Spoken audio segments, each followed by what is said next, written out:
La traversée solitaire. Partie 1. Le siècle en devenir.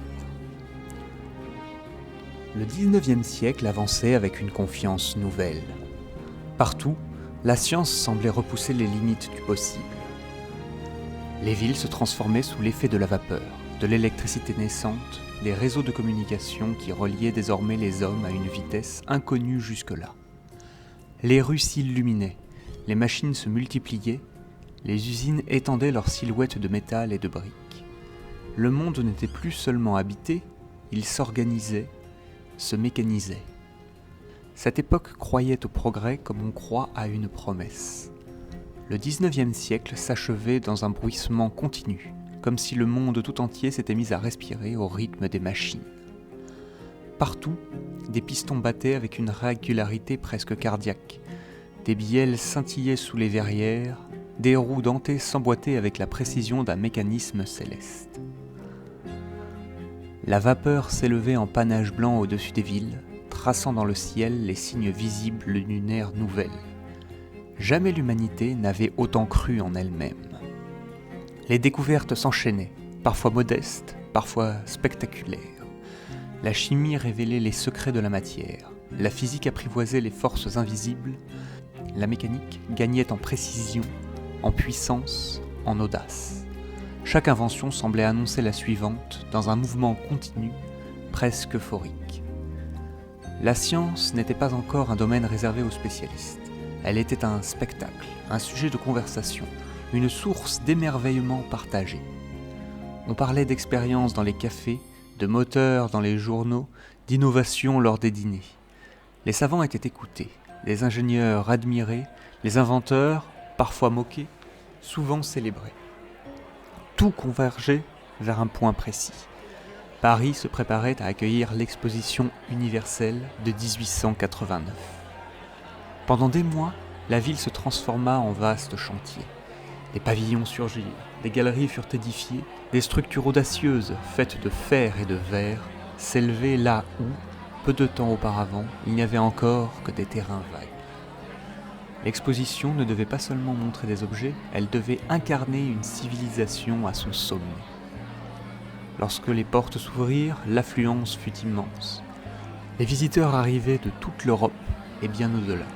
Ils entraient dans un monde concentré, foisonnant, où chaque allée proposait une vision différente de l'avenir. Les machines à vapeur côtoyaient les premiers dispositifs électriques. Les moteurs tournaient sous les regards émerveillés. Les démonstrations attiraient des foules compactes, silencieuses, presque recueillies. On présentait des projets d'astronefs, ces appareils plus lourds que l'air que certains osaient déjà imaginer capables de s'élever durablement dans le ciel. À quelques pas de là, des montgolfières aux formes élégantes rappelaient que l'homme avait déjà appris à flotter dans les airs, porté par le feu et le vent. Les débats étaient vifs, mais courtois. L'avenir appartiendrait-il aux ballons ou aux machines ailées ? Sous terre aussi on rêvait. Des plans détaillés exposaient un projet audacieux, un chemin de fer souterrain, capable de transporter les foules sous les rues de Paris. On parlait de tunnels, de stations, de rames. Certains y voyaient une nécessité, d'autres une folie dépensière. Mais tous reconnaissaient que l'idée seule témoignait d'un changement profond. L'homme ne se contentait plus de la surface du monde. Le regard se tournait également vers le ciel. Les dernières découvertes astronomiques étaient présentées avec un mélange de rigueur et de poésie. De nouveaux télescopes permettaient d'observer les planètes avec une précision inédite. On évoquait des canaux sur Mars, des nébuleuses lointaines, des étoiles doubles. L'univers semblait soudain plus vaste, mais aussi plus accessible, comme si la science offrait à l'humanité un siège au premier rang du cosmos. Dans les palais des colonies, le public découvrait des terres lointaines. On y exposait les matières premières, les objets artisanaux, des cartes, des tapis, des récits. Le monde semblait s'étendre à l'infini, riche de culture, de paysages, de ressources. Cette présentation renforçait l'idée que la France participait à une œuvre globale, recenser, comprendre et organiser la diversité autour du globe. Tout cela produisait un sentiment puissant. Un sentiment de maîtrise. La science, pensait-on, finirait par tout expliquer, tout mesurer, tout résoudre. Les océans, les airs, les profondeurs de la Terre elle-même semblaient promis à l'exploration. Les mystères n'étaient plus perçus comme des frontières infranchissables, mais comme des défis en attente de solutions. Pourtant, à l'écart des grandes allées centrales, existaient aussi d'autres espaces. Une allée plus étroite, moins fréquentée, des pavillons plus modestes, des installations plus simples. C'est là que se tenaient des scientifiques indépendants, des inventeurs solitaires, les chercheurs sans grand financement, ceux qui travaillaient sur des projets personnels, parfois jugés trop audacieux, trop coûteux ou simplement trop singuliers. On y trouvait des maquettes faites à la main, des schémas annotés, des prototypes imparfaits. Les démonstrations y étaient plus calmes, plus confidentielles. Les visiteurs s'y arrêtaient moins longtemps, mais ceux qui le faisaient pouvaient poser davantage de questions. C'était un lieu de curiosité discrète, un lieu où la science n'était pas encore un produit fini, mais une recherche en cours, où l'échec faisait partie du processus, où l'avenir n'était pas garanti, mais espéré. C'est dans cette allée, loin du tumulte et des foules compactes, que certaines idées prenaient forme. Et c'est dans une de ces tentes que Théodore Longchamp attendait de croiser la bonne personne. Partie 2. Théodore Longchamp. L'intérieur de la tente était d'une grande simplicité. Quelques chaises de bois, disposées en demi-cercle, faisaient face à un large bureau massif, patiné par l'usage. Rien de superflu, rien de décoratif. Tout semblait avoir été placé là pour servir une fonction précise, comme dans un laboratoire provisoire ou une cabine de navire. Sur le bureau, des instruments de navigation reposaient avec une précision presque cérémonielle. Un sextant, un compas marin, un chronomètre protégé par une boîte de laiton. Et à côté, plusieurs livres, épais, annotés, parfois cornés, traitant de mécanique, de physique, de chimie appliquée, mais aussi d'exploration maritime. Leurs titres, pour la plupart, n'étaient visibles que de biais, comme s'ils n'avaient jamais été pensés pour être exposés. Et puis, au centre, attirant inévitablement le regard, se trouvait l'aquarium. Un grand bassin de verre clair, rempli d'une eau immobile, presque parfaite dans sa transparence. À l'intérieur flottait une maquette, un objet étrange, d'une élégance déroutante, un volume ovoïde, lisse, sans aspérité inutile, pas de mât, pas de superstructure. Seulement une coque fermée, continue, traversée de quelques hublots circulaires. Un sous-marin, d'une conception radicalement nouvelle. Théodore Longchamp se tenait derrière le bureau. Il ne parlait pas encore. Il laissait les visiteurs observer, deviner, s'interroger. Il avait appris, au fil des années, que le silence préparait mieux l'esprit que les longs discours. Lorsqu'il prit enfin la parole, sa voix était posée, claire, sans emphase. Il expliquait la nature de son projet. Il ne s'agissait pas d'un simple exercice théorique, ni d'un objet de démonstration destiné à flatter la curiosité du public. Il parlait d'un prototype réel, destiné à être construit, testé et amélioré. Un engin capable de descendre là où aucun homme n'était encore allé de son plein gré, les grandes profondeurs marines. Il parlait de financement, de matériaux, de délais, de contraintes aussi. Il ne cherchait pas à séduire par des promesses excessives. Il exposait un objectif précis, mesuré, presque austère, prouver que l'homme pouvait survivre durablement sous la surface sans avoir besoin d'y remonter. Pendant qu'il parlait, une autre voix, plus intérieure, se faisait entendre en lui, une voix familière. Elle lui rappelait son propre parcours. Théodore Longchamp avait grandi dans un environnement rigide, exigeant, où l'effort était une valeur cardinale et la discipline une seconde nature. On lui avait appris très tôt à ne pas confondre rêve et illusion, à respecter l'ordre établi, à servir son pays avec sérieux, sans tapage, sans faiblesse. Cette éducation avait forgé en lui un esprit profondément cartésien. Il se méfiait des intuitions non vérifiées, des enthousiasmes excessifs.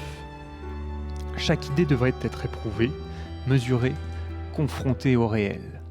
Il croyait à la méthode, au raisonnement, à la patience. Mais cette rigueur n'avait jamais étouffé sa curiosité, bien au contraire.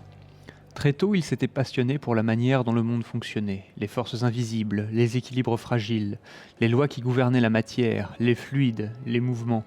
Plus il apprenait, plus il prenait conscience de l'immensité de ce qui restait à découvrir. La surface du globe avait été cartographiée, les continents parcourus, les routes maritimes tracées, les airs commençaient à peine à être conquis. Mais il restait un domaine immense, presque intact, les fonds marins. Un univers entier, recouvert par des kilomètres d'eau, soumis à des pressions écrasantes, plongé dans l'obscurité la plus complète. Longchamp n'y voyait non pas une limite, mais un appel. Un espace où la science n'avait encore posé qu'un regard timide. C'est pour cela qu'il s'était spécialisé dans la construction navale. Il avait rejoint la compagnie des forges et aciéries de la marine et d'Aumécourt, où il concevait des navires destinés à affronter les mers du globe. Des coques robustes, des structures capables d'encaisser des contraintes sévères. Il travaillait avec le métal comme d'autres avec la pierre ou le bois, en respectant ses limites, mais en cherchant toujours à les repousser.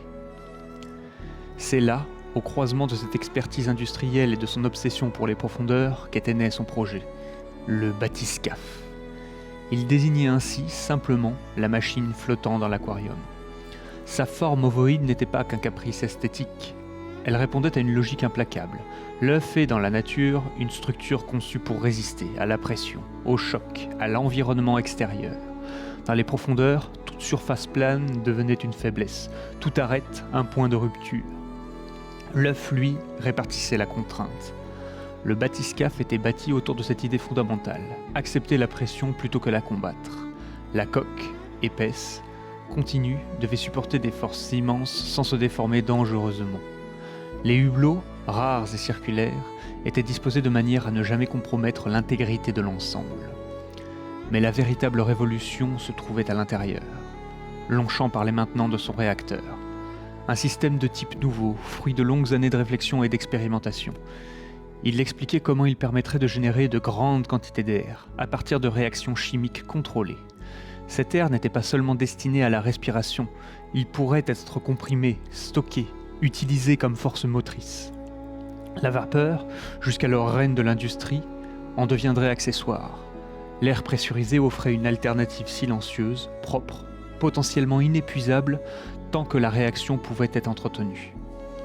Il pouvait alimenter des machines, actionner des hélices, réguler la flottabilité, produire de l'électricité. Un système autonome, fermé, pensé pour durer, virtuellement infini. Longchamp insistait pourtant sur un point essentiel, tout restait à tester. La théorie était solide, les calculs rigoureux, mais la mer ne se laissait jamais entièrement prévoir. Les profondeurs imposaient leurs propres lois. Le bathyscaphe devrait prouver sa valeur dans le réel et pas seulement sur le papier. Lorsque la présentation prit fin, le public commença à se disperser. Certains visiteurs semblaient perplexes, d'autres franchement sceptiques. Quelques-uns toutefois restaient visiblement captivés. Parmi eux, un officier militaire, à l'uniforme impeccable, posait des questions précises sur l'autonomie, la résistance, les usages stratégiques possibles. À ses côtés se tenait un homme d'allure aristocratique, élégant sans ostentation.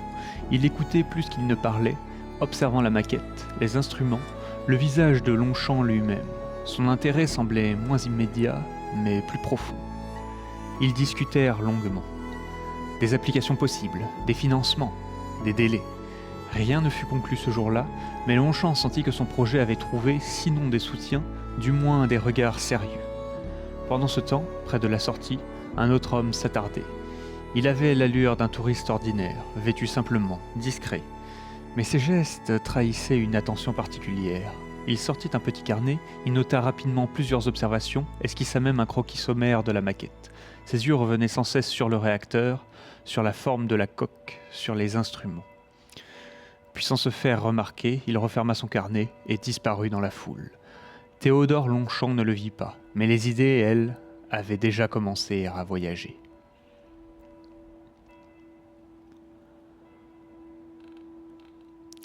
Partie 3. Le chantier naval. Le projet changea bientôt d'échelle. Il ne fut pas annoncé publiquement, ni célébré dans la presse. Il passa d'abord par des lettres, des entretiens discrets, des rendez-vous tenus à l'écart de l'agitation de l'exposition universelle. Théodore Longchamp, y exposait à nouveau ses plans avec la même rigueur que sous sa tente, sans jamais chercher à embellir la réalité. C'est dans ce contexte qu'un mécène accepta d'intervenir. Un homme déjà connu pour son intérêt constant envers l'industrie, la recherche appliquée et les innovations à long terme. Eugène Schneider. Il ne s'agissait pas d'un philanthrope au sens romantique du terme, mais d'un esprit pragmatique, convaincu que la science, lorsqu'elle est bien guidée, finit toujours par servir des intérêts concrets. Il accepta de financer une partie du projet. En échange, une clause simple fut posée: si le bathyscaphe tenait ses promesses, ses découvertes pourraient être exploitées à des fins privées. Exploration, récupération, usage stratégique éventuel, Longchamp n'ignorait pas ce que cela impliquait, mais il savait aussi qu'aucune machine de cette ampleur ne pourrait voir le jour sans compromis. Il accepta. Les matériaux furent commandés sans délai. L'acier, les alliages spéciaux, les plaques épaisses, les verreries renforcées. Les travaux furent confiés à la compagnie des forges et aciéries de la Marine et d'Aumécourt sur les chantiers navals du port du Havre. Le lieu n'avait pas été choisi au hasard. Le Havre était un port ouvert sur l'Atlantique, un espace de transition entre l'industrie et l'océan, entre la terre ferme et l'inconnu. Les chantiers résonnaient jour et nuit du bruit du métal travaillé, des marteaux, des rivets chauffés à blanc, des machines de levage. C'était un environnement familier pour Longchamp. Lorsque l'équipe fut réunie, il prit la parole sans détour. Il répartit les tâches avec précision. Chaque ingénieur savait ce qu'il devait concevoir, dans quel ordre et selon quelles contraintes. L'un fut chargé de la coque, de son épaisseur, de sa courbure parfaite, du calcul des tensions réparties sur l'ensemble de la structure. Un autre se concentra sur les étages internes, les volumes de stockage, les circulations, les accès de maintenance. Longchamp, lui, se réserva le cœur de la machine, le réacteur. Il ne s'agissait pas d'un moteur au sens classique, ni d'une chaudière ou d'un dispositif de combustion. Le réacteur du bathyscaphe était pensé comme un organe central, une source continue de souffle et d'énergie. Son principe reposait sur une double réaction chimique, simple dans son écriture mais exigeante dans sa mise en œuvre. De l'eau de mer était aspirée et dirigée vers une cuve de régénération. À l'intérieur, elle circulait lentement dans un réseau dense de colonnes de céramique et d'argile spéciales, soigneusement choisies pour leur stabilité et leur capacité à être chargées électriquement. Ces colonnes formaient un labyrinthe minéral, baigné dans un courant physique contrôlé. Sous l'effet de cette charge électrique, l'eau subissait une transformation progressive qui permettait la réaction chimique très simple, 2H2O, donne un peroxyde H2O2 et du dihydrogène H2. L'hydrogène libéré était immédiatement évacué avec le flux d'eau, rejeté à l'extérieur du système afin d'éviter toute accumulation dangereuse. Longchamp avait longuement insisté sur ce point. L'hydrogène n'était pas un allié, il était un risque permanent. Le peroxyde d'hydrogène ainsi formé, en revanche, était capté en sortie des colonnes. Il était conduit vers un second réacteur, plus compact, où une nouvelle réaction prenait place. 2 peroxydes qui donnaient une molécule d'oxygène et 2 H2O. Là, l'oxygène pouvait être récupéré en grande quantité. Cet oxygène n'était pas consommé immédiatement. Il était collecté, filtré et stocké dans des bouteilles sous pression, disposées tout autour du cœur du bathyscaphe. Longchamp avait conçu ce système pour fonctionner de manière constante, régulière, sans à-coups. La pression était continue, mais limitée en débit. Cela imposait une règle fondamentale, toujours disposer de réserve. L'oxygène devenait ainsi la clé de tout le fonctionnement de la machine. Il servait à la respiration, bien sûr, mais aussi à la propulsion, à la production d'électricité, à la régulation de la flottabilité, à l'alimentation de certains outils. Une panne, une fuite, une mauvaise gestion et l'autonomie disparaissaient. C'est pour cette raison que le bathyscaphe fut construit autour du réacteur. Tout en découlait. La structure interne s'organisait sur 3 étages distincts, chacun répondant à une fonction précise. L'étage inférieur était dédié au stockage et à l'accès extérieur. Autour du sas inférieur de sortie se trouvaient toutes les réserves du sous-marin, les outils, les vivres, les réactifs et tous les consommables qui seraient nécessaires à une longue plongée. Et surtout, une combinaison de scaphandres autonomes. Cette dernière, épaisse, articulée, disposait de bonbonnes d'air sous pression pouvant être directement raccordées au système interne du réacteur pour être rechargées. Longchamp avait conçu cette combinaison et voulait que toute sortie puisse être envisagée sans dépendre d'un apport extérieur par tuyau. L'étage intermédiaire constituait le cœur de vie. C'est là que se trouvaient les commandes de navigation, les manettes, les volants, les leviers. Plusieurs hublots d'observation circulaires et extrêmement épais permettaient de regarder à l'extérieur sans compromettre la sécurité. Un coin laboratoire occupait un flanc, avec des étagères, des instruments, des fioles. À l'opposé, un espace plus domestique, une cuisinière alimentée à l'oxygène, une couchette repliable strictement fonctionnelle. C'est également à cet étage que se trouvait le réacteur, partiellement visible. Entouré de ses tableaux électriques, des cadrans, des aiguilles, des indicateurs lumineux formaient un paysage technique familier pour Longchamp. Il avait tout disposé pour pouvoir intervenir rapidement, même dans des conditions difficiles. L'étage supérieur était consacré à la maintenance des machines et à l'énergie. On y trouvait la turbine à air pouvant entraîner l'hélice principale, la centrale électrique fonctionnant elle aussi à l'air sous pression, ainsi que les compartiments des poches de flottaison et des instruments de mesure pour la navigation du sous-marin. Ces poches, pouvant se gonfler jusqu'à l'extérieur du sous-marin, pouvaient être remplies ou vidées de leur air pour ajuster la profondeur sans entraver les mouvements du bathyscaphe. Un système de compensateur de pression complétait l'ensemble. Des capteurs mesuraient en permanence la pression extérieure. En fonction des variations, le système libérerait ou retiendrait de l'air à l'intérieur afin d'éviter tout déséquilibre brutal. Longchamp savait que le corps humain, comme la machine, ne supporterait pas les changements soudains de pression ou de profondeur. Rien n'était laissé au hasard. Chaque conduite était doublée, chaque vanne accessible, chaque outil rangé à portée de main. Le bathyscaphe n'était pas un engin destiné à une plongée unique, mais un appareil conçu pour l'exploration prolongée, pour l'attente, pour l'imprévu. 3 mois furent nécessaires pour compléter les travaux.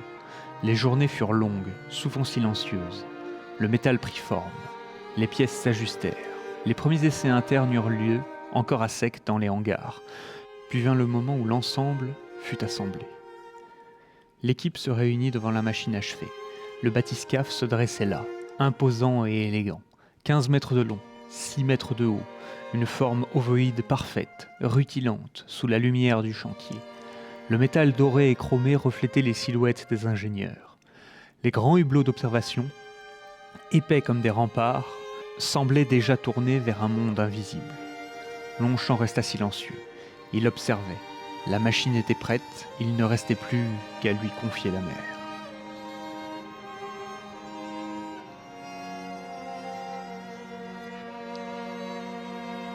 Partie 4. Le départ du Havre. Le jour du départ arriva sans solennité excessive. Il y eut un discours officiel, mais ni fanfare, ni estrade dressée à la hâte. L'événement, pourtant, attirait l'attention. Sur les quais, les silhouettes s'étaient multipliées dès l'aube.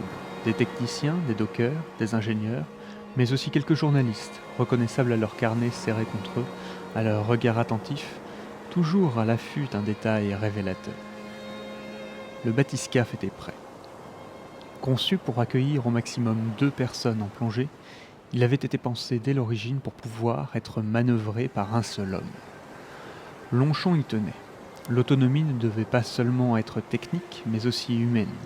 Chaque commande, chaque réglage, chaque accès avait été disposé pour qu'une seule présence suffise à faire vivre la machine.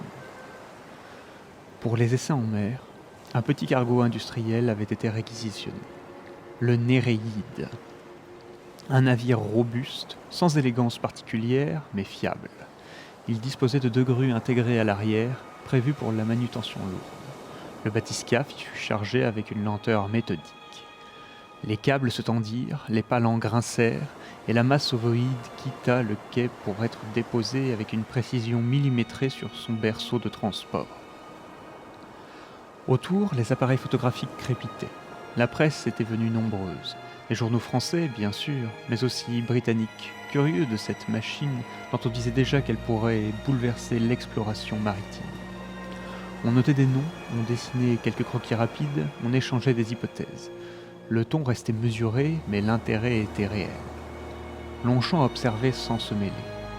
Il se tenait légèrement en retrait, le regard posé tantôt sur le bathyscaphe, tantôt sur le mouvement du port. Le Havre s'éveillait pleinement. Les bateaux de pêche entraient et sortaient, chargés de filets encore humides. Les navires industriels manœuvraient lentement, escortés par des remorqueurs. La mer était calme, d'un gris bleuté, strié de reflets métalliques. C'était un départ parmi d'autres. Et pourtant, pour Longchamp, tout y prenait un sens particulier. Lorsque le Néréide largua les amarres, aucun signal particulier ne fut donné. Le cargo s'éloigna lentement du quai, glissant entre les silhouettes familières du port.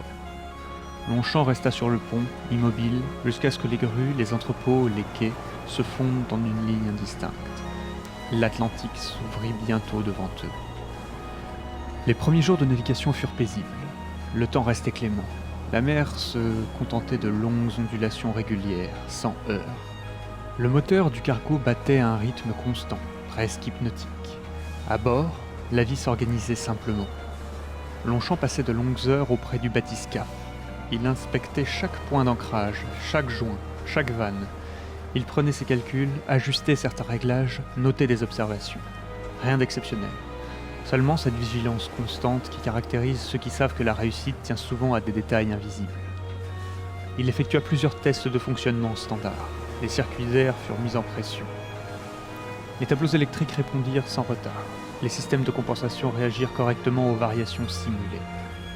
Tout indiquait que la machine se comportait comme prévu. Un test de mise à l'eau fut ensuite organisé. Le bathyscaphe fut lentement descendu à la mer, retenu par les grues.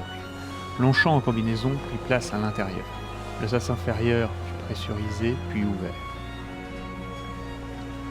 L'eau entra sans heurts. La combinaison de scaphandre autonome fut mise à l'épreuve. Le détenteur expérimental fonctionna parfaitement, fournissant un flux d'air stable, régulier. Longchamp sortit, se maintint quelques instants sous la surface, puis regagna l'habitacle. Tout se déroula sans incident. Le bathyscaphe fut remonté à bord. Les systèmes furent purgés, contrôlés, sécurisés. Les techniciens échangèrent quelques regards satisfaits. Rien ne laissait présager la moindre difficulté. Les jours suivants, le Néréide poursuivit sa route vers le large. Le climat se faisait plus doux. L'air prenait une qualité nouvelle, plus tiède, plus chargé d'embrun. Le ciel s'étendait sans obstacle, vaste, presque immobile. Longchamp passait parfois de longues minutes à l'observer, sans penser à autre chose qu'à la régularité de leurs mouvements. La faune visible restait discrète. Seuls quelques oiseaux de mer accompagnaient le navire. Des goélands argentés, Larus argentatus, tournaient autour du cargo, profitant des courants d'air et des restes jetés à la mer. Plus loin, parfois, la silhouette élancée d'un fou de bassan, Morus bassanus, plongeait avec précision avant de disparaître sous la surface. Ces présences aériennes soulignaient la tranquillité du voyage. Aucune tempête, aucune urgence, aucune alerte. Le bathyscaphe reposait à l'arrière, silencieux, comme en attente. Longchamp savait que cette période de calme était précieuse. Elle lui permettrait de se préparer, d'affiner ses gestes, de s'habituer à la présence de la machine en mer. Il sentait aussi, confusément, que cette sérénité ne durerait pas éternellement. Mais pour l'instant, tout allait bien. Le projet d'avancer, porté par une mer clémente et une confiance mesurée. L'horizon restait dégagé, les tropiques se rapprochaient lentement. Et rien encore ne venait troubler cette impression que le monde consentait à laisser l'homme tenter son expérience. Partie 5. Un imprévu fâcheux. La nuit était douce. Une lune claire s'était levée au-dessus de l'océan, dessinant sur la surface une longue traînée d'argent. Le Néréide poursuivait sa route sans hâte, porté par une mer calme, presque indulgente. Le moteur battait à un rythme régulier. À bord, l'équipage s'était dispersé dans une routine paisible, propre aux traversées sans incident. Dans le bathyscaphe, Théodore Longchamp travaillait. Il avait choisi de rester à l'intérieur de la machine pour effectuer quelques tests électriques. Les batteries répondaient bien. Les tableaux de contrôle diffusaient une faible lueur rassurante. Tout fonctionnait selon les prévisions. Le sous-marin, silencieux, semblait déjà détaché du monde de la surface. C'est alors qu'un son résonna, une cloche, brève, insistante, inhabituelle à cette heure. Longchamp interrompit son geste, il tendit l'oreille. Une seconde sonnerie suivit, plus pressée. Il comprit aussitôt qu'il ne s'agissait pas d'un simple appel de quart. Il coupa les circuits, ouvrit la trappe et remonta sur le pont. L'air nocturne y était frais. Le capitaine se tenait à l'avant, immobile, les yeux rivés sur l'horizon. À bâbord, une silhouette sombre glissait sur l'eau, un navire. Assez loin pour rester indistinct, assez proche pour être inquiétant. Aucune lumière, aucun pavillon. « Il nous suit », dit simplement le capitaine. La phrase ne contenait ni peur ni surprise, seulement un constat. Longchamp observa à son tour. Le vaisseau avançait à une distance constante, ajustant sa vitesse et celle du cargo. Il ne cherchait pas à se rapprocher pour l'instant, mais il ne s'éloignait pas non plus, comme s'il attendait. Puis la mer s'illumina. Une explosion éclata dans l'eau à tribord. Une gerbe monta, lourde, avant de retomber en pluie. Quelques secondes plus tard, une seconde détonation retentit, plus proche encore. Les coups ne visaient pas le navire, ils étaient précis, calculés, des coups de semonce. Le message était clair. Le capitaine ne cria pas, il donna ses ordres d'une voix ferme, maîtrisée. Ses hommes se mirent en mouvement. On déverrouilla les modestes armes du bord, davantage symboliques qu'efficaces. On ferma cette âne-cloison, on réduit légèrement la vitesse. « Ce sont des Prussiens », dit le capitaine, sans détour. Il n'avait pas besoin d'argumenter. L'absence de pavillon, la discipline de la manœuvre, la précision des tirs, tout pointait dans la même direction. Il ne cherchait pas à couler le Néréide, il voulait autre chose, le bathyscaphe. « Ils veulent la machine », ajouta-t-il, intacte. Une nouvelle explosion secoua la mer, plus proche encore. Le navire poursuivant restait dans l'ombre, mais sa présence était désormais écrasante. Le Néréide ne pourrait ni fuir longtemps, ni se défendre efficacement. Le capitaine se tourna vers Longchamp. « Mettez-le à l'eau, immédiatement !» Il n'y eut aucune discussion. Le cargo entama une manœuvre de demi-tour, volontairement maladroite, destinée à masquer l'arrière du navire. Les tirs cessèrent un instant, comme si l'assaillant cherchait à comprendre l'intention. Ce répit fut mis à profit. Longchamp descendit à toute vitesse. Dans l'habitacle du bathyscaphe, chaque geste semblait plus lent qu'à l'accoutumée, comme si le temps résistait. Il vérifia les circuits, pressurisa les systèmes essentiels, s'assura que les commandes répondaient. Au-dessus de lui, il entendit des pas précipités, le grincement des grues, des ordres brefs. 2 marins manœuvraient. Les câbles se tendirent. Le gigantesque œuf de métal quitta son berceau. Longchamp sentit une vibration sourde traverser la coque, puis le mouvement vertical, lent mais inexorable. Une explosion éclata non loin. La coque du bathyscaphe trembla légèrement. Longchamp serra les mâchoires. Il n'y avait plus de retour possible.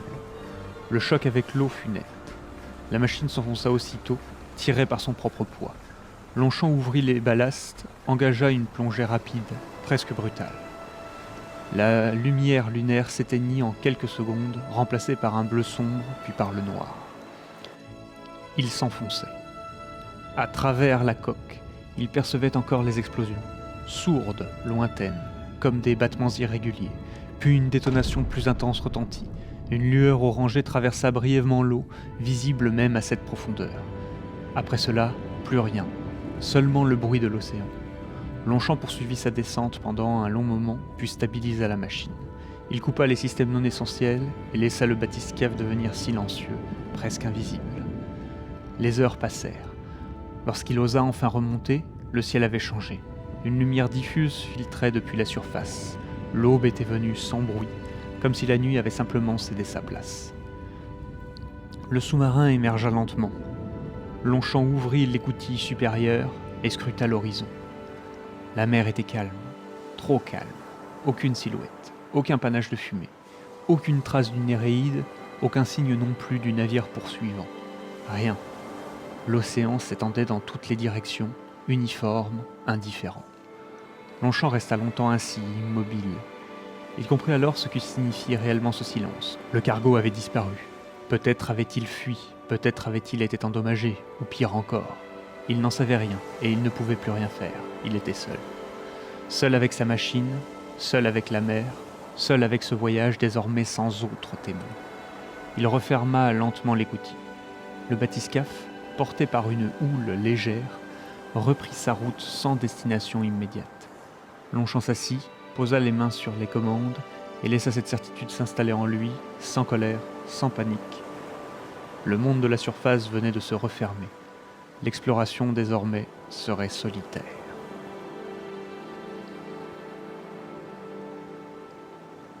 Partie 6. Où le courant nous mène. Lorsque le jour se leva pleinement, Théodore Longchamp n'éprouva ni panique ni exaltation.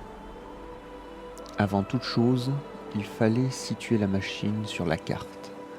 Le bathyscaphe flottait à la surface, immobile, comme suspendu entre deux décisions. Longchamp attendit la nuit suivante, lorsque le ciel se dégagea, puis sortit le sextant. Il travailla lentement, méthodiquement, relevant les étoiles, comparant leur position aux tables nautiques, reportant chaque mesure sur une carte soigneusement protégée de l'humidité. Les chiffres, peu à peu, prirent sens. Il se trouvait au milieu de l'Atlantique, au large du Sahara occidental. Avec les capacités du Néréide, un tel trajet aurait nécessité une semaine, peut-être 2 environ, vers l'est comme vers l'ouest. Mais le Néréide n'était plus là, et le bathyscaphe, bien que robuste, n'était pas un navire de surface. Longchamp estimait la traversée à au moins 3 semaines d'un côté ou de l'autre. Revenir vers l'Afrique offrait une perspective rassurante. Les territoires de l'Afrique occidentale française n'étaient pas hors de portée. Une chance de secours existait. Mais cette route le rapprochait aussi des colonies allemandes du Togo et du Cameroun. Après ce qu'il venait de vivre, Longchamp ne pouvait ignorer ce risque. Il envisagea longtemps l'alternative. Les territoires d'Amérique centrale, plus éloignés mais politiquement neutres, représentaient une option plus sûre. Une fois à terre, il pourrait contacter discrètement les autorités françaises par les ambassades. Le voyage serait plus long, un peu plus incertain, mais moins exposé. Il fit son choix sans précipitation. Il irait vers l'ouest. Avant de plonger, Longchamp entreprit une vérification complète de la machine. Il contrôla les réserves d'air, les circuits électriques, les mécanismes de compensation de pression. Il rationna les usages non essentiels, organisa ses journées à venir, établit un rythme compatible avec une expédition prolongée. Puis il engagea la plongée. Il choisit de descendre verticalement, non par nécessité immédiate, mais par curiosité scientifique. Il voulait comprendre la structure du fond océanique, relever les variations de relief, dresser une première topographie de cette région encore inconnue. Les premiers mètres furent familiers, quelques poissons évoluant encore dans la lumière diffuse. Des silhouettes rapides, argentées, disparaissaient dès que le bathyscaphe approchait. Mais très vite, la vie se raréfia. Entre la surface et les grandes profondeurs, l'océan semblait étrangement vide. Longchamp prit note. Il formula une première hypothèse. La vie avait besoin d'un support, un fond, une structure, un relief. Dans cette zone intermédiaire, suspendue entre deux mondes, peu d'organismes pouvaient trouver de quoi se fixer, se nourrir ou se cacher. Un désert d'eau. À mesure qu'il descendait, la lumière s'éteignait. À 100 mètres, elle avait presque complètement disparu. Les hublots ne renvoyaient plus qu'un bleu sombre, uniforme et sans détail. Longchamp installa alors un petit projecteur près du hublot central du poste de pilotage. Un faisceau étroit, concentré, capable de percer l'obscurité immédiate sans dissiper inutilement l'énergie. La descente se poursuivit. Vers 1800 mètres, le paysage changea brutalement. Devant lui s'élevait un gigantesque massif rocheux, une montagne sous-marine, immense, dont les flancs abrupts semblaient se perdre dans les ombres. Elle était fendue en deux par une large faille, d'où s'échappaient des lueurs diffuses, orangées, accompagnées de panaches troubles, une activité volcanique. Longchamp venait de découvrir la dorsale médio-atlantique. Il longea longuement cette structure colossale, fasciné par l'ampleur des forces à l'œuvre. Là où la croûte terrestre se séparait, la terre elle-même respirait, exhalant chaleur et minéraux. Il observa des formes de vie regroupées autour de ces zones actives, preuve supplémentaire que la vie cherchait avant tout l'énergie et le support. Puis il quitta ces reliefs. Cap à l'ouest, le bathyscaphe s'engagea dans l'immense plaine abyssale. Une étendue presque parfaitement plane, silencieuse, à une profondeur d'environ 4000 mètres. Le fond semblait proche, mais toujours hors de portée, comme un horizon inversé. À cette profondeur, la pression était forte. Pourtant, la machine tenait. La coque ovoïde répartissait admirablement les contraintes, le compensateur de pression avait équilibré la pression d'air. Le réacteur tournait à plein rendement et les bouteilles de stockage se remplissaient progressivement. Mieux encore, un courant marin semblait porter le bathyscaphe dans la bonne direction, le maintenant à une température étonnamment stable, aux environs de 12 degrés. Une providence. Longchamp en déduisit que certains animaux qu'il observait devaient profiter du même phénomène. Il vit passer un banc de calamars blancs, translucides, évoluant lentement, leur corps reflétant faiblement la lumière du projecteur. Plus loin, une silhouette massive fendit l'eau avec majesté, un narval, monodon monocéros, surgissant comme une apparition incongrue à une telle profondeur. D'autres formes étaient plus inquiétantes. Un poisson ogre, Anoplogaster cornuta, s'approcha du hublot. Sa mâchoire disproportionnée, hérissée de dents trop grandes pour sa bouche, lui donnait une apparence presque caricaturale. Il resta quelques instants immobile, puis disparut dans l'obscurité. Longchamp observa aussi la neige marine. Ces particules fines, presque imperceptibles, qui tombaient lentement depuis les couches supérieures, des débris organiques, les restes de vie de la surface, elles constituaient une source alimentaire essentielle pour de nombreuses espèces abyssales. Là encore, la vie exploitait ce que le monde voulait bien lui offrir. Les jours passaient. Le rythme de Longchamp s'installa. Il alternait des phases de repos, durant lesquelles il laissait le bathyscaphe se porter légèrement vers les courants plus favorables, et les phases d'observation attentive. Il notait, dessinait, comparait. Parfois, il remontait légèrement pour varier les conditions. Parfois, il descendait encore un peu plus, cherchant à comprendre les variations. Il effectua une sortie ponctuelle. En combinaison, il quitta le bathyscaphe pour aller prélever une espèce animale qu'il étudia ensuite dans son petit laboratoire. Il analysa sa morphologie, ses adaptations, son métabolisme probable, puis il consigna ses observations avec un soin presque affectueux. Le soir, il se préparait un repas simple, des conserves chauffées lentement, un peu de vin qu'il buvait avec parcimonie, non par habitude, mais comme un lien fragile avec la surface.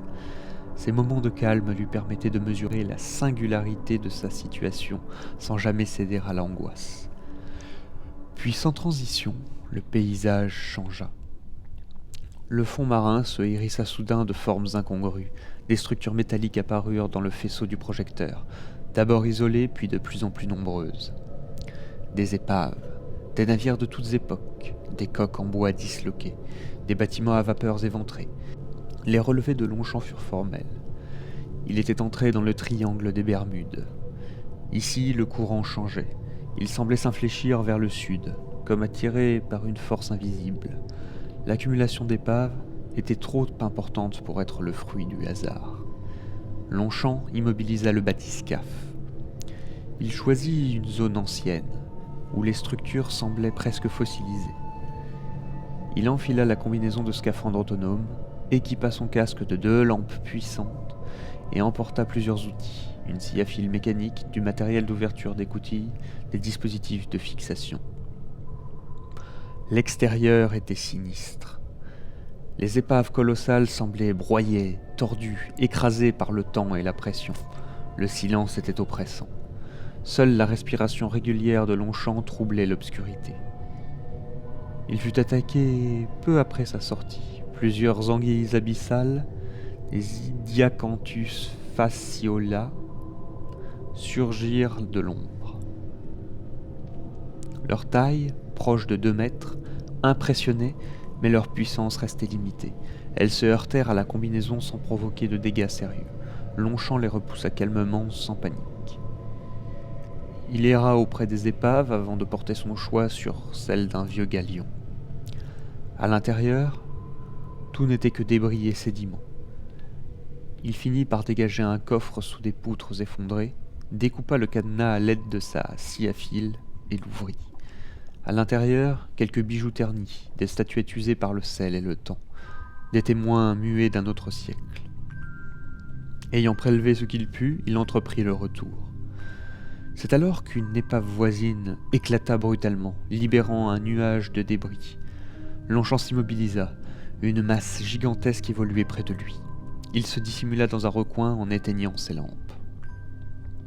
Dans la pénombre, il perçut un crabe colossal, aussi grand qu'un navire.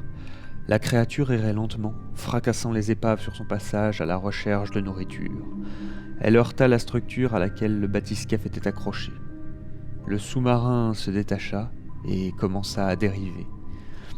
Longchamp quitta sa cachette. Il rejoignit le bathyscaphe porté par le courant et commença à gonfler sa ceinture de flottaison pour remonter vers lui. C'est alors qu'il sentit une pression brutale. Un bras colossal, un tentacule qui s'enroulait autour de lui. Il n'eut pas besoin de réfléchir pour comprendre. Il s'agissait d'un poulpe énorme, un kraken, la créature des légendes, une masse vivante d'une intelligence inquiétante. Longchamp ne paniqua pas. Il pouvait supporter la pression. Il saisit sa scie à fil et trancha net l'extrémité du tentacule qui le retenait. La chair céda, le bras se rétracta. Mais la créature s'intéressait désormais au bathyscaphe. Longchamp regagna l'intérieur en urgence. La machine tremblait sous les secousses. Le kraken s'enroulait autour de la coque, la ramenant vers lui. Il fallait agir, immédiatement. Longchamp improvisa. Il raccorda un câble électrique isolé à un harpon, chargea sa flèche dans son lance-harpon à cartouche de gaz et ouvrit l'écoutille du sas inférieur pour pouvoir tirer. Depuis la porte, il voyait les tentacules enroulés sur la coque. La flèche du harpon en transperça un. Puis Longchamp connecta directement le câble à une sortie de courant de la batterie. Le câble s'enflamma. L'électricité se répandit directement dans le tentacule sans être dissipée par l'eau. Le kraken fut violemment électrocuté et lâcha prise. Un nuage d'encre gigantesque se répandit dans l'eau. La créature fuyait. À l'intérieur, un départ de feu éclata. Longchamp le maîtrisa rapidement, le cœur battant mais l'esprit encore clair, avec un linge trempé d'eau. Il venait de survivre, seul, dans le silence retrouvé de l'océan abyssal.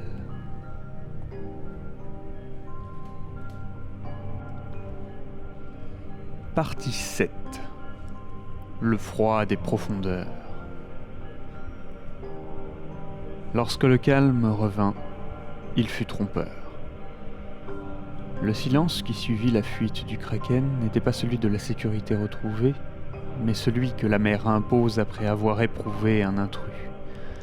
Le bathyscaphe dérivait lentement, presque imperceptiblement, porté par un courant que Longchamp ne contrôlait plus. Il commença par dresser un bilan. L'attaque avait été coûteuse. Les batteries étaient presque entièrement déchargées. La décharge électrique improvisée avait sauvé la machine, mais au prix de son énergie vitale. La centrale électrique devait être réparée, des cellules nettoyées, et l'acide de batterie changé. Tant que ce travail ne serait pas achevé, aucune manœuvre réelle ne serait possible. Le sous-marin n'était plus qu'un corps flottant. Pire encore, le compartiment de la poche de flottaison avant avait été endommagé. Une fuite lente mais continue laissait s'échapper de l'air sous pression. Longchamp le constata sans émotions excessives. Il savait reconnaître un problème irréversible à court terme. Une réparation extérieure aurait été nécessaire, mais la zone était encore trop dangereuse. Le souvenir du kraken, la proximité des grandes profondeurs, l'instabilité du fond marin rendaient toute sortie très risquée. La priorité devait être ailleurs, restaurer l'énergie coûte que coûte pour emmener le sous-marin hors de la zone. Il s'attela à la réparation. Alors qu'il procédait à une vidange partielle de l'acide des batteries, une présence troubla sa concentration. À travers le hublot latéral, une forme surgit lentement de l'obscurité. Un Melanocétus, le poisson pêcheur abyssal, avançait avec une lenteur presque cérémonielle. Sa tête massive occupait la majeure partie de son corps, déformée par une bouche béante hérissée de dents translucides, fines comme des éclats de verre. Sa peau, d'un noir mat, absorbait presque entièrement la lumière. Seule sa lanterne frontale, suspendue à une excroissance charnue, diffusait une lueur pâle, maladive, oscillant doucement. L'animal s'approcha jusqu'à ce que son œil unique emplisse le hublot. Il observa le bathyscaphe. Longchamp soutint ce regard sans bouger. Il n'y avait aucune agressivité dans cette rencontre, seulement une curiosité primitive, lourde, presque lente à se former. Puis le Melanocétus pivota sur lui-même et disparut, comme s'il avait jugé la machine indigne d'intérêt. Le travail reprit, mais quelque chose changeait. Le métal devenait plus mordant sous ses doigts, l'air semblait plus sec, plus cruel. Les instruments confirmèrent rapidement son intuition, la température chutait. Le courant emmenait le sous-marin dans une nouvelle poche d'eau, puis se dispersait, s'affaiblissait, se fragmentait en flux contradictoires. Le plancher océanique commençait à redescendre. Longchamp prit une décision difficile. Il ferma définitivement l'arrivée d'air de la poche de flottaison avant, sacrifiant ainsi toute remontée immédiate. Puis il purgea partiellement celle de l'arrière pour équilibrer le bathyscaphe. Ce dernier s'alourdit progressivement. La descente reprit, lente, contrôlée, presque consentie. Il fallait du temps pour que le réacteur puisse produire assez d'air, du temps pour recharger faiblement la centrale et la réparer, du temps pour équilibrer la pression sans rupture. Le froid s'installa, 10 degrés, 5, puis à peine plus de 2 degrés. Longchamp tenta d'abord de lutter avec une couverture, puis avec la chaleur faible d'une lampe. L'effet fut dérisoire. Il enfila alors la combinaison isolée thermiquement du scaphandre. Le tissu épais emprisonna un peu de chaleur, mais le confort restait illusoire. La descente se poursuivit. Ils entrèrent dans une zone de faille abyssale. Les parois irrégulières semblaient taillées à vif. Le projecteur révélait un monde presque immobile, comme figé dans un état antérieur à toute urgence biologique. C'est là qu'il vit d'autres créatures des profondeurs. D'abord, des limaces de mer géantes, proches des nudibranches abyssaux, appartenant probablement au genre Scaphander. Elles mesuraient près de 3 mètres de long. Leur corps translucide laissait deviner un réseau interne de structures pulsatiles. Le long de leurs flancs, des excroissances rouges charnues ondulaient lentement, comme des branchies externes hypertrophiées. Elles glissaient sur la roche avec une lenteur hypnotique, indifférente au passage du bathyscaphe. Puis apparurent les holothuries, mais à une échelle inimaginable. Ces holothuries, gonflées par la pression, ressemblaient à des concombres de mer géants, mous, lourds, affaissés sur eux-mêmes. Leur chair sombre semblait incapable de soutenir une forme définie. Ils rampaient littéralement sur le fond, raclant la vase de leur masse informe, laissant derrière eux des sillons profonds. Certains atteignaient la taille de navires. Plus loin, une silhouette monumentale se détacha de l'ombre. Un nautile colossal, apparenté à Nautilus pompilius, mais d'une taille démesurée. Sa coquille spiralée était grande comme un immeuble, usée, striée, marquée par les siècles de dérive abyssale. Elle portait des cicatrices, des dépôts minéraux, des traces de collisions anciennes.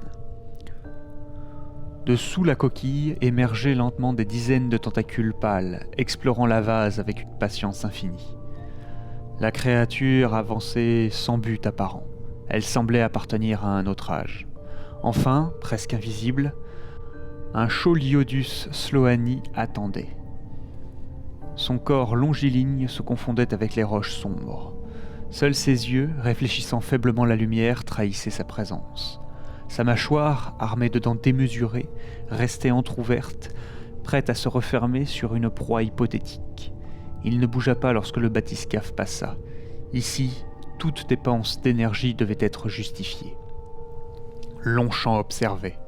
Il comprenait que la vie à cette profondeur avait renoncé à la vitesse, à la lutte, à la profusion. Chaque organisme était une réponse lente et parfaite à la pression, au froid, à la pénurie. La descente se poursuivait, très lentement. Le réacteur produisait de l'air goutte à goutte, à peine assez pour équilibrer la pression interne. À peine assez pour maintenir les systèmes vitaux. Les réserves étaient au plus bas, aucune marge, aucun confort, et aucune façon de les remonter rapidement. Le froid restait implacable. Longchamp s'assit, immobile, pour économiser sa chaleur. Le silence s'épaississait autour de lui. C'est alors qu'une pensée qu'il ne s'était jamais autorisée auparavant prit forme. Il pensa à Dieu. Non comme une certitude, mais comme une présence possible, immense, comparable à cette profondeur sans fin. Il ne demanda rien ou n'exigea rien, il pria simplement, espérant trouver une issue à cette situation. La profondeur dépassa les 6000 mètres. Les instruments continuaient d'indiquer la descente. Longchamp ignorait quand elle s'achèverait, ni même s'il serait encore là quand elle s'achèverait. Mais tant qu'il restait conscient, le bathyscaphe continuait de descendre, porté par la gravité, par la mer, et par une ténacité silencieuse que ni le froid ni la pression n'avaient encore brisée.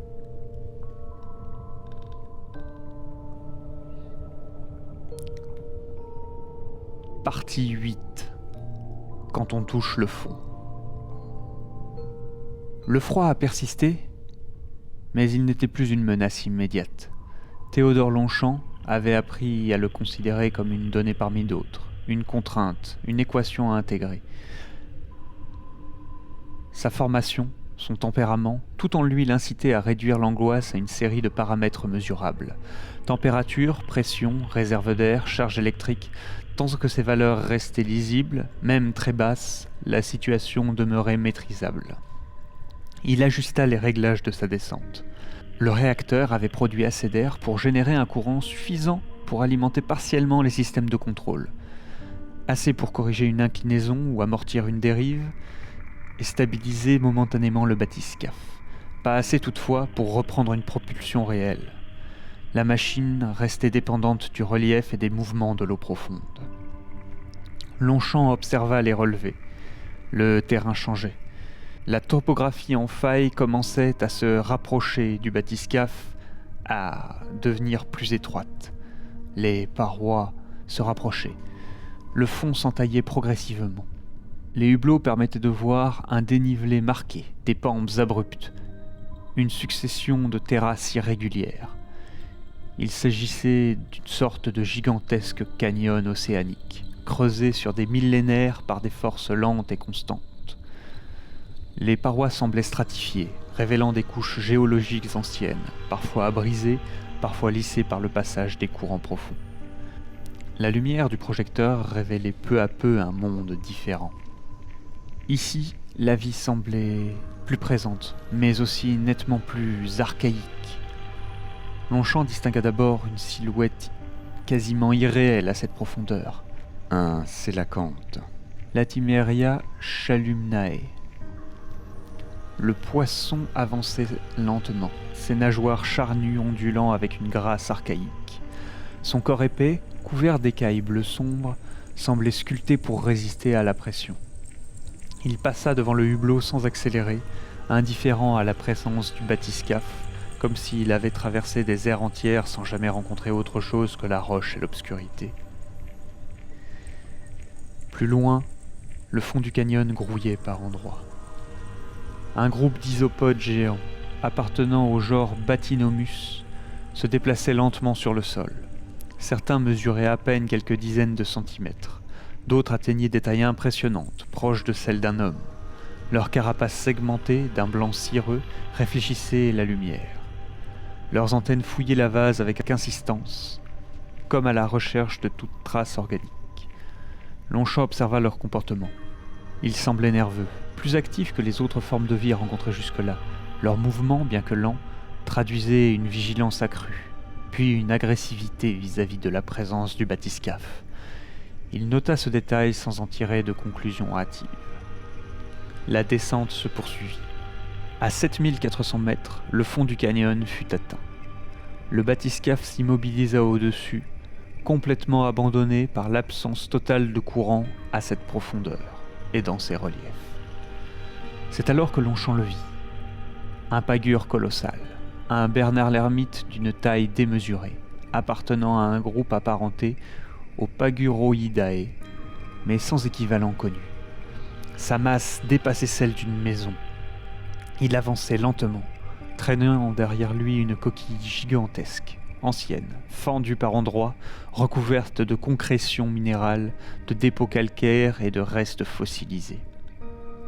La coquille semblait presque plus vieille que l'océan lui-même. Des algues abyssales et des organismes y avaient élu domicile, formant un mini-écosystème. Le pagure progressait avec une patience infinie, ses pattes puissantes s'enfonçant dans le sédiment, laissant derrière lui une trace profonde et des nuages de vase. Autour de lui, les isopodes semblaient plus nombreux. Ils s'approchaient trop près. Leur déplacement se faisait plus rapide. Longchamp comprit qu'il ne pourrait pas rester longtemps dans cette zone sans risquer une interaction indésirable. Il prit une décision. Puisqu'il ne pouvait ni réparer le bathyscaphe, ni reprendre le contrôle de sa propulsion, il allait utiliser ce que le fond lui offrait. Le pagure se rapprochait lentement. Longchamp prépara un harpon. Il fixa à la flèche un câble métallique renforcé, capable de supporter une traction prolongée. Il enfila sa combinaison, vérifia les raccords et pressurisa le sas inférieur, puis il sortit. Le froid, à cette profondeur, était tout aussi désagréable. La température restait basse, mais elle aida Longchamp à stabiliser son tir. Il s'éloigna de quelques mètres du bathyscaphe et attendit que le pagure passe à portée. La coquille avançait, massive, indifférente. Longchamp visa. La flèche quitta le harpon dans un souffle sec et une décharge de bulles. Elle s'enfonça profondément dans le calcaire de la coquille, provoquant une vibration sourde qui se transmit dans tout le corps du crustacé. Le pagure marqua un temps d'arrêt, puis reprit sa progression comme si l'événement n'avait été qu'un désagrément mineur. Longchamp fixa le câble au bathyscaphe. La traction commença. Le sous-marin se mit en mouvement, lentement, tiré par le géant des abysses. Une vitesse faible mais constante, suffisante. Ainsi débuta un étrange voyage. Traîné au fond d'un canyon océanique par un fossile vivant vieux de millénaires.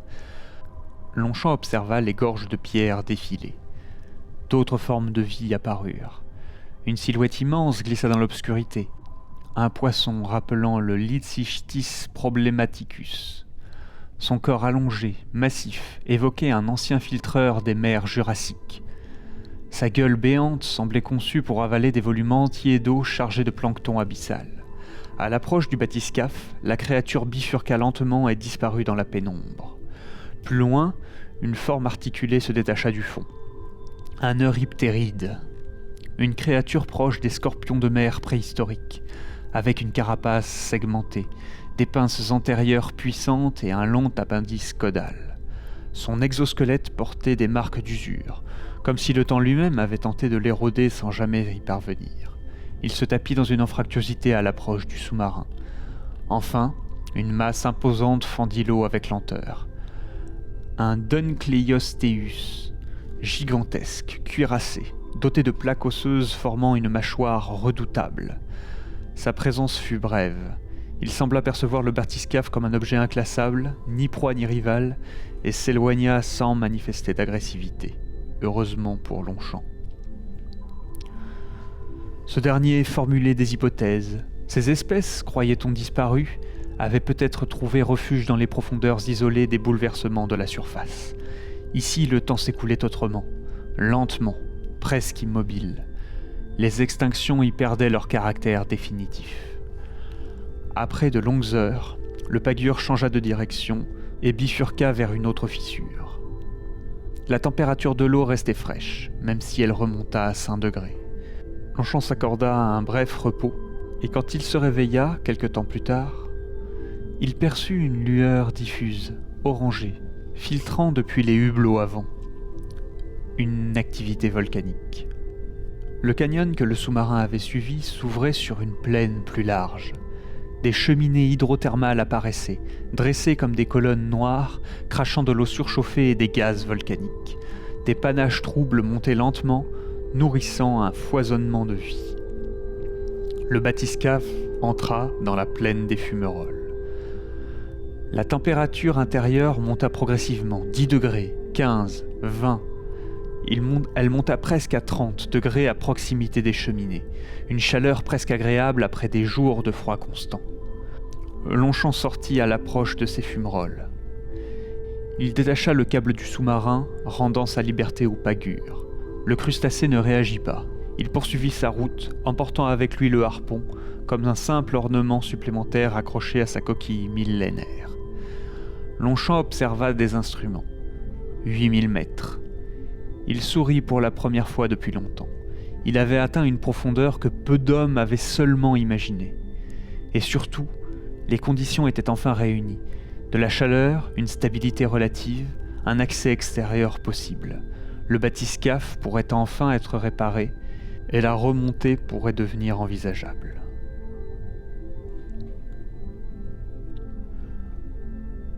Partie 9.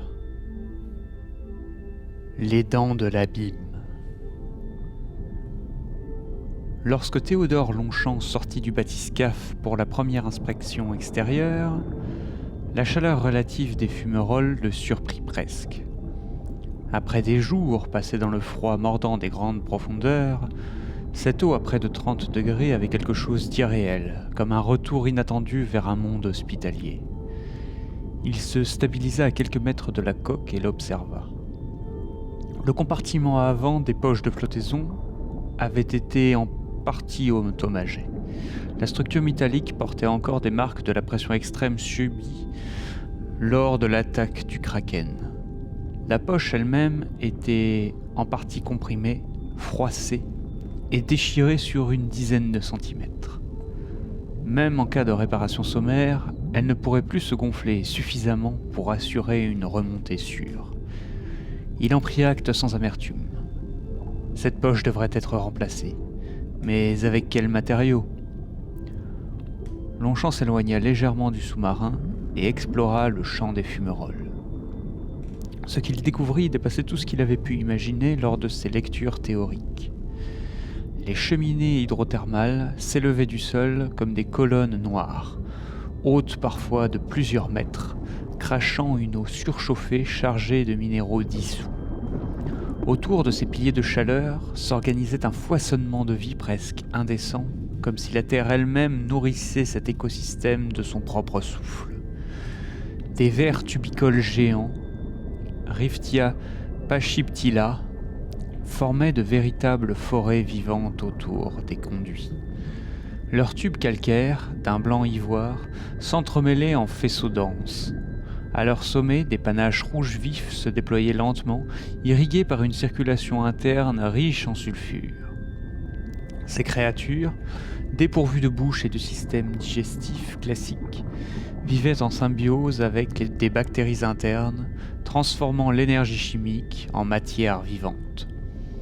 Entre ces structures, des tapis microbiens s'étendaient sur le sol et sur des parois rocheuses, épais, parfois gélatineux, parfois presque feutrés, solidifiés par couches pendant des décennies de développement. Ils se présentaient sous des teintes allant du blanc laiteux au jaune pâle, parfois striés de reflets verdâtres. Ces communautés bactériennes, composées notamment de Beggiatoa et de Diotrix, formaient une membrane continue, étonnamment résistante, capable de s'étendre sur des mètres carrés et de canaliser la chaleur. Autour de cet ensemble proliféraient d'innombrables espèces secondaires, des crevettes hydrothermales, Rimicaris exoculata, se pressaient par milliers, leurs carapaces translucides luisant faiblement. Leurs yeux atrophiés avaient été remplacés par des organes photosensibles capables de percevoir la faible lueur infrarouge émise par les cheminées. Des crabes Bitograeidae, trapus, aux pinces puissantes, se déplaçaient avec assurance sur les roches chaudes. De petits mollusques, des patelles abyssales, des anémones pâles, complétaient ce tableau d'abondance. Longchamp observa longuement. Il comprit que cet environnement n'était pas seulement un refuge, mais une boîte à outils vivante. Certains matériaux pourraient s'avérer utiles dans la fabrication d'une nouvelle poche de flottaison. Les tapis microbiens pourraient fournir une membrane étanche. Il manquait toutefois des structures permettant la fabrication de cordes. Longchamp pensa aux vers tubicoles qui possédaient déjà une forme approchante. Toutes ces denrées étaient renouvelables, abondantes et à portée de main. Une idée s'imposa peu à peu, avec une clarté tranquille. Il pourrait construire une nouvelle poche de flottaison. Le travail commença méthodiquement. Longchamp collecta de nombreux vers tubicoles, prenant soin de ne jamais trop appauvrir une zone donnée. À l'intérieur du bathyscaphe, il entreprit un travail long et répétitif. Il vida les tubes, conservant la membrane interne, épaisse, souple, d'une résistance remarquable. Ces enveloppes, encore imprégnées de minéraux, furent ensuite rincées, étirées, puis nouées entre elles. Il réalisa des cordages artisanaux, composés de sections des membranes de Riftia pachyptila, reliées par des nœuds réguliers. Le résultat était étonnamment solide, presque élastique, capable d'encaisser une tension prolongée sans rupture. À l'extérieur, il commença à récolter des plaques de tapis microbiens, superposées et maintenues par des filins organiques, formant peu à peu une poche ballon rudimentaire. Une structure imparfaite, certes, mais fonctionnelle. Elle serait alimentée par les gaz produits par le réacteur, piégée par la membrane et renforcée par la chaleur ascendante des fumerolles. Les accumulations microbiennes encore molles permettraient de faire l'étanchéité. Mais trop occupé par ce chantier, Théodore Longchamp négligea sa sécurité. Quelque chose rôdait parmi les fumerolles. Longchamp ne le perçut pas immédiatement. Des panaches de vapeur et de minéraux troublaient sa visibilité, et il ne pensait pas souvent à regarder dans les hauteurs des sécrétions des fumerolles. Les panaches de vapeur et de minéraux troublaient la visibilité. Les courants chauds créaient des distorsions optiques. Pourtant, à plusieurs reprises, il eut l'impression du nombre trop vaste pour appartenir à la roche. Un mégalodon, Carcharoclès. Long de près de 20 mètres, ce requin antique évoluait silencieusement, accompagné d'une horde de requins grisés, Carcharimus plumeus, qui suivaient à distance respectueuse. Le prédateur utilisait les fumées des cheminées comme un camouflage naturel, disparaissant et réapparaissant entre les panaches. Longchamp, absorbé par sa collecte, ne le vit pas. Alors qu'il utilisait une sorte de serpe pour sectionner un faisceau de verre sur une cheminée active, la roche vibra brutalement. À sa droite, une cheminée éclata sous un choc colossal. Des fragments de pierres incandescentes se dispersèrent dans l'eau. Le mégalodon jaillit du panache, sa gueule ouverte, révélant des rangées de dents triangulaires, larges, comme des mains, encore marquées de cicatrices anciennes. Il fonçait droit sur le scientifique. Longchamp recula instinctivement, perdit l'équilibre et bascula en arrière. Le monstre passa à moins d'1 mètre de lui, heurté par des éclats brûlants de la cheminée fracturée. Sa peau épaisse fut entaillée, brûlée. Il s'éloigna dans un mouvement brutal, laissant derrière lui un nuage de sang sombre. Longchamp ne chercha pas à l'observer et regagna sans tarder le sous-marin. À l'intérieur, il réfléchit. Le mégalodon reviendrait. Tant que ce prédateur rôderait dans la zone, aucun travail ne serait possible. Il fallait régler ce problème maintenant, ou renoncer à toute chance de remonter. Il choisit d'agir. Il équipa son lance-harpon d'une lame affûtée et d'un câble métallique relié à un grappin. Son raisonnement était simple, immobiliser le requin. À cette profondeur, même un géant pouvait mourir d'asphyxie s'il ne pouvait plus nager. Il sortit à nouveau. Le champ de fumerolles était devenu un labyrinthe de vapeur et d'ombre. Longchamp avança lentement, suivant les traces de perturbation dans l'eau. Les requins grisés, encore présents, s'écartèrent, conscients de la présence de leur maître. L'attaque fut brutale. Sur une vaste plaine de tapis microbiens, l'eau était très trouble. Longchamp, qui avançait prudemment en gardant son arme en joue, perçut un mouvement derrière lui. Il se retourna trop tard. La masse du mégalodon fonçait déjà sur lui. La gueule s'ouvrit, immense, béante. Longchamp tira. La flèche partit, mais l'impact fut absorbé par la chair épaisse. Il n'eut pas le temps d'esquiver ou de jeter son grappin. Le monde entier se referma autour de lui. Il fut englouti totalement. À l'intérieur, l'obscurité était totale. La pression écrasante. Le lance-harpon, broyé dans les mâchoires, était inutilisable. L'air de sa combinaison avait beaucoup diminué. Longchamp resta calme. Une image d'une ancienne lecture lui traversa l'esprit. Jonas, la baleine. Une histoire ancienne, simple, presque enfantine et pourtant étrangement adaptée à sa situation. Il saisit son couteau de plongée. Il tailla dans la chair. Elle céda lentement. Les muscles épais opposaient une résistance considérable. Alors qu'il progressait, il heurta la capsule de gaz de son arme détruite. Il décida de la percer avant de s'échapper dans le flanc du requin. Une gerbe de bulles commença à s'échapper. Le ventre du requin commença à gonfler. Longchamp poursuivit son œuvre, guidé par l'instinct plus que par la vue. Il atteignit enfin l'extérieur, déchirant la peau latérale du requin.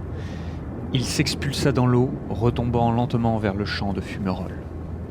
Le mégalodon, gravement blessé, remontait sous la libération du gaz.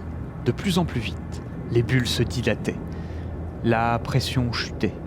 Le corps gigantesque du requin ne résista pas. Il éclata dans une gerbe de bulles, de chair et d'organes. Les requins grisés se précipitèrent. Ils tournoyèrent autour de Longchamp sans hostilité, attirés uniquement par le festin providentiel dont ils commencèrent à se gaver. Le combat était terminé.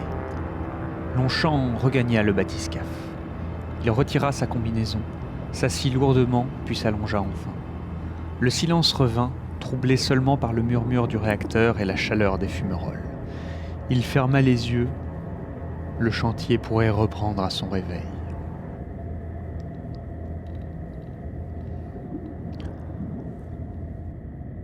Partie 10. Le retour au soleil. Lorsque Théodore Longchamp estima les travaux terminés, il prit le temps de tout revoir une dernière fois. À l'avant du bathyscaphe, la nouvelle poche de flottaison était solidement arrimée. Les cordages issus des membranes de verre tubicole formaient un réseau dense qu'il avait noué en panier avec une rigueur presque navale. Les plaques de tapis microbiens, superposées et tendues, dessinaient une enveloppe souple mais étanche, capable de retenir les gaz sans se rompre. Longchamp inspecta chaque attache. Il vérifia les points de fixation sur la coque, les colliers métalliques, le raccord au circuit d'air. Rien ne devait céder. Il tapota certaines zones du bout des doigts, observa la réaction de la membrane sous la pression. L'ensemble semblait tenir. À l'intérieur, les réserves étaient au maximum. L'air, produit en continu par le réacteur, emplissait désormais les bouteilles sous pression. Les batteries affichaient une charge complète. La centrale électrique fonctionnait sans instabilité. Pour la première fois depuis longtemps, le bathyscaphe retrouvait une forme de plénitude technique. Longchamp rentra à l'intérieur. Il referma le sas, prit place au poste de pilotage et enclencha lentement l'alimentation des poches de flottaison. L'air s'engouffra et les gonfla sans effort. La nouvelle poche avant se remplit progressivement, épousant une forme sphérique sans tension excessive. Le bathyscaphe frémit, puis il commença à s'élever, d'abord imperceptiblement, puis avec une lenteur régulière, presque solennelle. Les cheminées hydrothermales s'éloignèrent peu à peu, leur panache et les lumières d'activité volcanique s'éloignant comme des voiles dans l'obscurité. Le champ de fumerolles, foyer de chaleur et de survie, glissa lentement vers le bas et fut laissé dans les ténèbres. La remontée était engagée. À mesure que la pression extérieure diminuait, les soupapes de sécurité s'ouvraient par intermittence, libérant l'excès d'air accumulé dans l'habitacle. De brèves décharges, feutrées, accompagnaient cette respiration mécanique. Longchamp ressentit un inconfort nouveau, une gêne diffuse, une pression inhabituelle dans ses circulations, un étourdissement, des vertiges, une lourdeur dans la poitrine. Il reconnut les signes d'une dépressurisation à laquelle son corps, malgré sa discipline et son long séjour dans l'océan, n'était pas encore habitué. Il prit une décision prudente. Il choisit de remettre sa combinaison de scaphandre et de la pressuriser à la même teneur qu'une forte profondeur. À l'intérieur de ce petit compartiment, il ajusterait progressivement ses paramètres, laissant son organisme s'acclimater lentement à la variation de pression. La machine remontait plus vite que l'homme ne pouvait s'y adapter. Il faudrait compenser. Les heures passèrent. Puis, sans avertissement, une lueur apparut. D'abord indistincte, puis plus franche. La lumière du jour perça enfin à travers les hublots, filtrés par l'eau devenue plus claire. Longchamp ralentit la remontée, stabilisa la machine et observa. Quand le sous-marin fut émergé, il ouvrit prudemment l'écoutille supérieure sans quitter sa combinaison. L'air extérieur semblait chaud. Devant lui s'étendait une mer d'un bleu éclatant. À l'horizon, une île tropicale dessinait sa silhouette verdoyante. Il reconnut la région. Les courants l'avaient porté jusqu'à la faille de Porto Rico. Peu de temps après, un bateau de pêche apparut. Peint de vives couleurs, battant le pavillon de la République dominicaine, il s'approcha prudemment. Les pêcheurs, intrigués par cette masse ovoïde émergeant des flots, observaient en silence. Longchamp leur fit signe. Ses gestes étaient lents, gênés par la combinaison, mesurés. Malgré la barrière de la langue, le message passa. Il fallait remorquer la machine, ramener l'homme à terre. Un câble fut fixé. Le bathyscaphe, docile, suivit le bateau. En fin de journée, ils entrèrent dans le port de Saint-Domingue. La rumeur avait précédé leur arrivée. Sur les quais, la population s'était rassemblée, attirée par l'étrangeté de la scène. Un homme en scaphandre, un œuf de métal venu des profondeurs, une machine qui semblait appartenir à un autre monde. On applaudit, on cria, on s'approcha. Longchamp restait à distance, encore enfermé dans sa combinaison. Il savait que son corps devait être ménagé. Le consulat fut bientôt prévenu. Des messages furent envoyés. La nouvelle traversa l'Atlantique. Quelques jours plus tard, la France, au courant, dépêcha un navire militaire et un cargo pour rapatrier le scientifique et son submersible. La presse s'empara de l'affaire. On parla d'un pionnier, d'un héros. Les récits se chargèrent rapidement d'anecdotes fantaisistes, de monstres grossis, de périls embellis. Peu importait. Longchamp n'y prêta qu'une attention distraite. Il se reposait. Après 2 semaines de décompression progressive, il quitta enfin sa combinaison. Il adopta une tenue coloniale légère, plus adaptée à la chaleur des quais. Chaque jour, il écrivait, il consignait ses observations. Il décrivait les espèces rencontrées, les structures géologiques, les mécanismes de survie. Il écrivait aussi pour lui, pour se souvenir du froid, du silence, de cette certitude née au fond des abysses que ce qu'il avait vu n'était qu'un commencement. Un soir, alors qu'il se promenait sur les quais, il aperçut au loin les silhouettes des navires français entrant dans la rade du port. Une armada discrète mais résolue, venue pour le récupérer. Il s'arrêta. Il savourait ces derniers instants de calme. La mer était douce, le ciel s'assombrissait lentement. Bientôt il redeviendrait un homme public, un savant observé, interrogé, exposé, avec, il le savait, un futur certain pour son invention. Mais pour l'instant, il était encore seul avec ses pensées.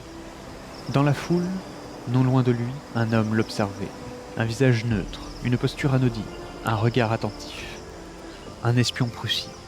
Il attendait. Le bon moment n'était pas encore venu. La mer, elle, n'avait pas livré tous ses secrets. Et Théodore Longchamp le savait désormais avec une certitude tranquille, l'exploration et l'aventure ne faisaient que commencer.